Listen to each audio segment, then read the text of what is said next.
We're going to make some pizza today, and it's going to be faster than you can dial for a pizza to take home. First thing we have to do is make our pizza dough.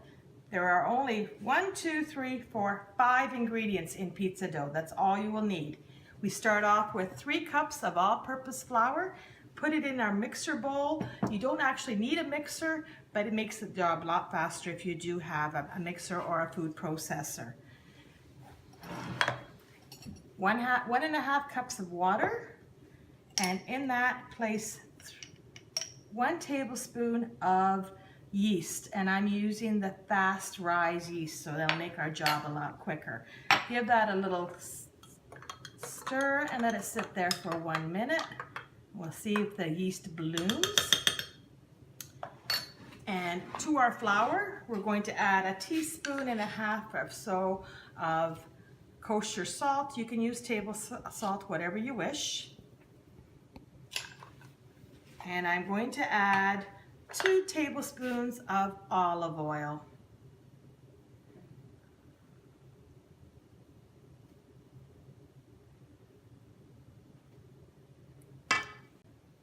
Take our bowl with our salt, flour, and oil and put it in your mixer.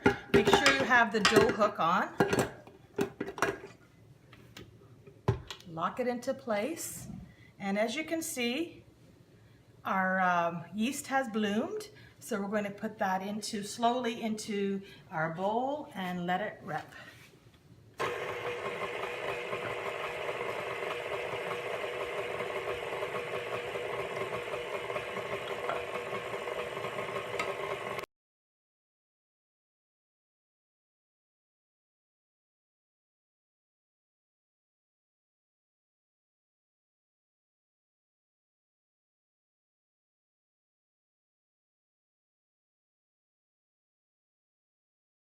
So this is the mixing process. You can see that the dough is soft and it's all come together to a ball. You can also do this just using a wooden spoon and mix the ingredients together in a bowl. You're good to do that. Now we're going to transfer it to the kneading process. So I'm going to knead it for about 1 to 2 minutes using the kneading hook, or you can put it on a floured board and knead it by hand. You can also do this in a food processor using your plastic blades, and it will do exactly the same thing. So I'm going to put it down, let it knead for a couple of minutes, and then you will see the dough is even smoother in texture. It develops the gluten, and we'll take it to that spot.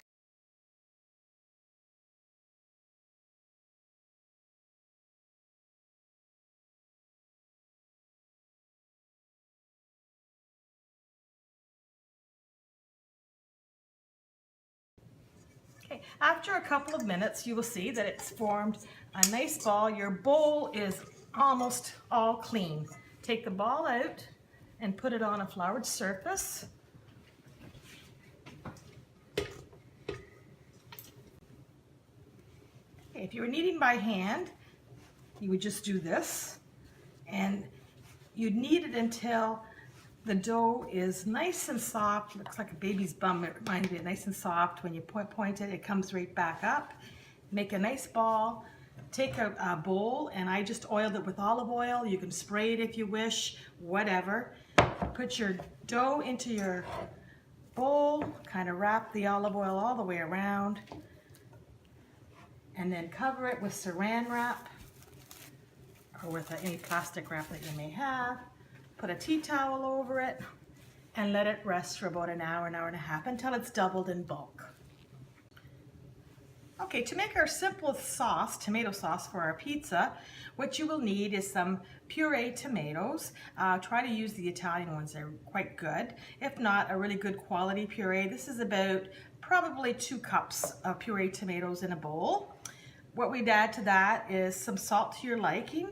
I just use a little pinch is all I need, because there's lots of salt in the cheese on the pizza. A tablespoon of olive oil or so.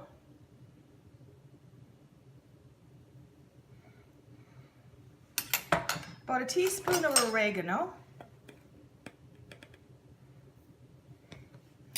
And then some fresh basil if you have it. You can purchase this all year round. I have it in my garden. Take your basil, wash it nicely, dry it, and then roll it like a cigar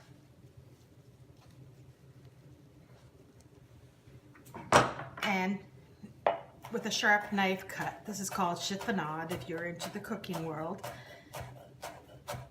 This is probably about a good 3 tablespoons full. I just put as much as needed.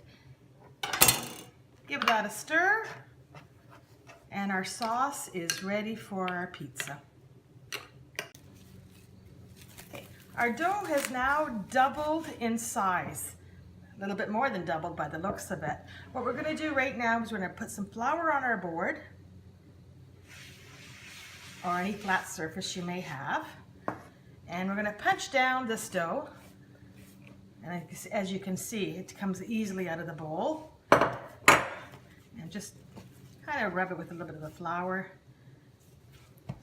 And I'm going to cut it in half.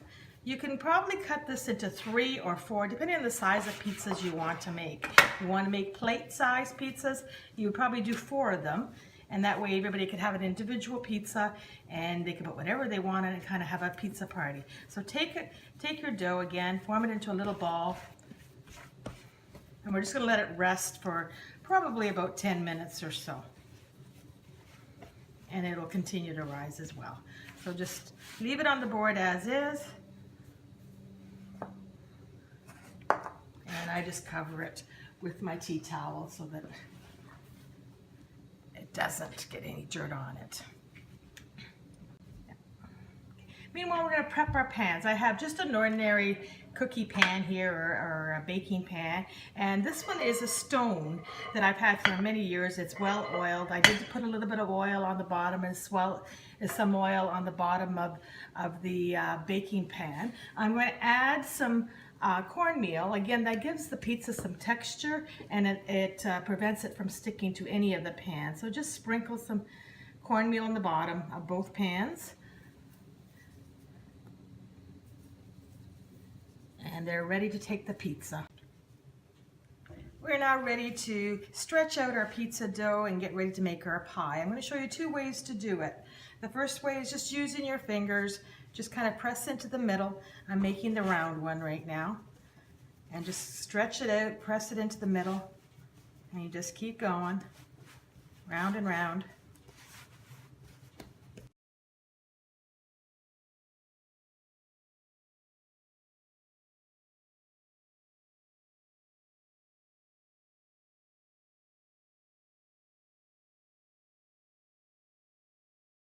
Another way you can do it too is just picking it up and stretching it around and around.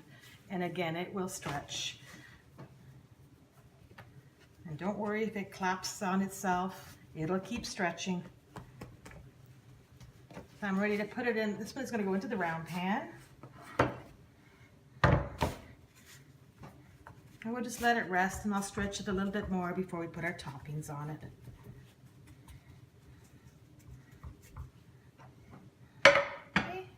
I'm going to do the square one now, and I'm going to use one of these, which is a rolling pin. Again, this one's a French rolling pin, but there's many kinds, whatever you have at home.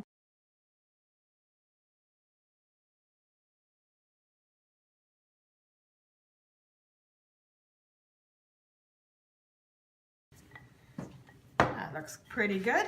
I'm going to put it into my pan and kind of stretch it in there. There we are. If you want it thinner, again, keep stretching it or take a piece off. I like it like this. And we're ready for our toppings. I'm going to add a little bit of garlic to my sauce because we like it. So I just use the rasp to make it nice and fine, and that way it doesn't, you don't take a bite out of it, although it'll be cooked after we're finished. If you don't like garlic, don't add any garlic. Give it a little swirl, and we're ready to add the sauce. From this point forward, your creativity is you. If you want just plain pizzas like we're doing today, we're doing a margarita pizza, 2 of them, one of them for a lactose-free lad and one of them with normal mozzarella cheese. But you can add your vegetables, your sausage, pepperoni, anything you like on pizzas. This is the time. We'll put the sauce on first, and then you can add whatever you wish.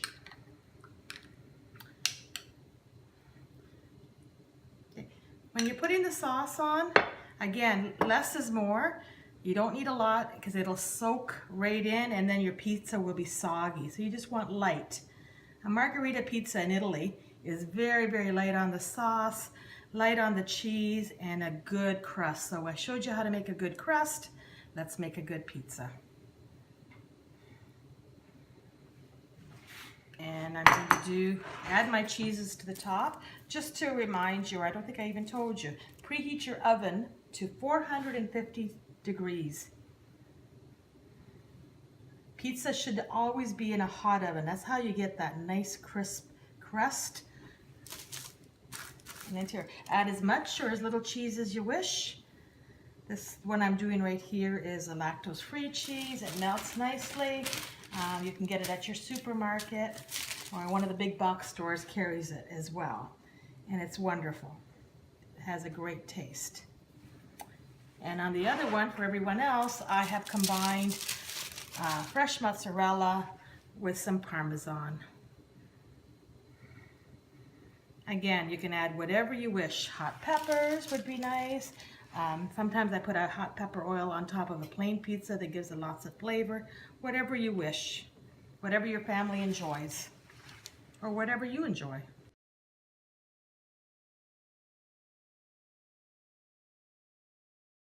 My oven is preheated. I'm going to put it in the bottom third of the oven